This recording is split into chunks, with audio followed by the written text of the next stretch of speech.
Bienvenue dans une nouvelle vidéo de l'AVCP Shop avec ici une enceinte que vous connaissez bien, que vous avez vue tant de fois si vous nous suivez sur notre chaîne principale, puisqu'il s'agit ici, vous le savez si vous êtes en train de regarder cette vidéo, c'est la UIW RCS2 de chez Definitive Technologies. Alors cette enceinte-là, comme je le disais à l'instant, c'est l'enceinte probablement qu'on a le plus installée durant nos nombreuses installations qui sont aujourd'hui à plus de 400. Donc vous comptez, je vous laisse faire la multiplication, plus entre 3 et 5 enceintes comme ça sur 400 installations, peut-être un peu moins parce qu'on a fait aussi d'autres installations avec d'autres produits, mais pensez peut-être à 300 installations faites avec ces enceintes-là. Donc vous pouvez vous dire qu'elles ont été approuvées par l'ensemble de nos clients et par nous-mêmes aussi, surtout en tant qu'installateur et en tant qu'adepte du son de qualité, et c'est ce que vous obtenez avec cette enceinte. Alors pourquoi est-ce qu'on a démarré avec ces enceintes-là? Pourquoi est-ce qu'on a fait des installations avec ces enceintes, les RCS2 chez Definitive Technologies?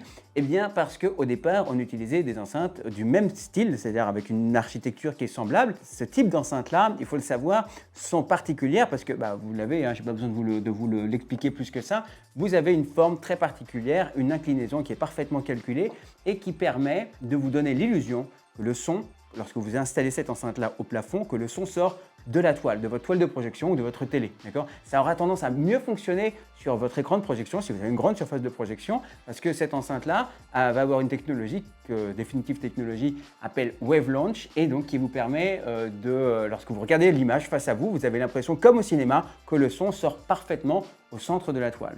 Et c'est pour ça qu'on utilise ce type d'enceinte, parce que généralement, c'est plus facile d'avoir une maison ou un appartement avec un faux plafond simplement en haut et pas forcément des cloisons qui vont être encastrées avec des télés, avec une toile qui sera transsonore, qui va faire beaucoup de problèmes dans une installation, alors que cette enceinte-là, vous résout tout, vous installez ça, il vous suffit d'avoir 15 cm de faux plafond, puisque cette enceinte-là, elle mesure 14,92, on va dire 15 cm de hauteur, et donc va vous permettre de s'intégrer dans la plupart des faux plafonds qu'on a en Europe, parce qu'en moyenne, on est à 10-15 cm, c'est quelque chose d'assez courant. Voilà. En termes de dimension, on est à 36, c'est un carré, une empreinte de 36 par 36. Donc c'est une enceinte qui est assez costaud, mais grâce à sa conception, encore une fois, qu'on a ici, je vous laisse voir la tranche, donc on a ici les pattes de fixation qui vont vous permettre d'avoir cette enceinte qui est fixé, collé contre votre faux plafond, qui va être maintenu de cette manière. L'enceinte va reposer sur votre plafond. Et cette boîte-là, donc c'est ce qu'on appelle une enceinte à charge close, c'est-à-dire que contrairement à beaucoup d'enceintes qui sont ouvertes, cette enceinte-là, elle est complètement refermée avec un gros bois, c'est du médium. Et ça va vous permettre d'avoir une caisse parfaitement close, c'est une charge close, c'est ça le principe, et donc d'avoir un son précis, pur et quand même rond, puisque grâce au woofer que vous avez ici à l'avant, vous avez un grand diamètre ici sur les deux woofers, donc ce sont les médiums qui vont sortir de là, et ici des radiateurs passifs qui vont vous donner plus de basse et qui vont vous permettre d'avoir une fréquence de coupure sur votre amplificateur, si c'est quelque chose qui vous parle, qui va être à peu près dans les 40 Hz. Alors il n'y a pas besoin de descendre aussi bas avec ces enceintes parce que elles sont sensibles, elles font 92 dB en sensibilité et vous n'avez pas besoin, si vous avez un caisson de basse, de descendre aussi bas, et ce qui va aussi soulager votre amplificateur.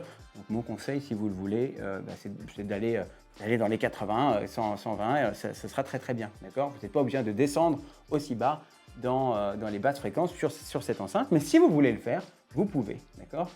Et ensuite, dernière chose sur cette enceinte, c'est le haut-parleur d'aigu qu'on a là, qui est en aluminium et qui est quelque chose d'un standard chez Definitive Technologies, puisque l'ensemble des enceintes qui sont créées chez Definitive Technologies utilisent la même technologie, et en fait vous avez la même qualité. Vous n'avez pas une meilleure qualité en montant en gamme, vous avez vous avez simplement un son qui est plus fort, plus robuste, par exemple pour des pièces. Et donc, parce que c'est toujours les mêmes haut-parleurs qui sont utilisés pour une enceinte, d'une enceinte à une autre. Voilà. Et donc là, vous avez cette technologie de membrane en aluminium qui vous permet d'avoir un son extrêmement pur. Et donc, je ne peux que vous recommander cette enceinte si vous voulez une installation qui soit à la fois hyper performante, totalement encastrée, avec une grille aussi que je vais vous montrer et que vous voyez apparaître ici à l'écran, qui est une grille que vous allez peindre avec une bombe simplement blanche, et donc qui va vous permettre d'avoir une enceinte pratiquement invisible au plafond. Donc je résume, une super enceinte que vous allez pouvoir utiliser pour les voies avant, surtout, c'est là où nous on les utilise, front, donc gauche, centre et droit. Et parfois, si vous avez une très grande pièce, vous allez aussi pouvoir les utiliser en surround, toujours au plafond. Et dites-vous toujours environ 3 mètres ou 4 mètres de distance. Ne soyez pas trop proche, surtout si vous avez un plafond qui est un peu haut, c'est-à-dire au-delà de 2,50 m. Vraiment, faites en sorte d'être environ à 3,50 m, 4 mètres au minimum pour que le son ait le temps de descendre, parce que ça reste une enceinte, ce n'est pas magique et sinon ça ne fonctionnera pas. Voilà. Mais si vous respectez ces règles, vous aurez un son absolument dingue et qu'on a testé à de nombreuses reprises.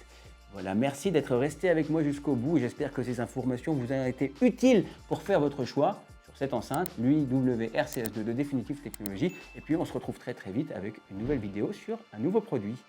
Bonne journée.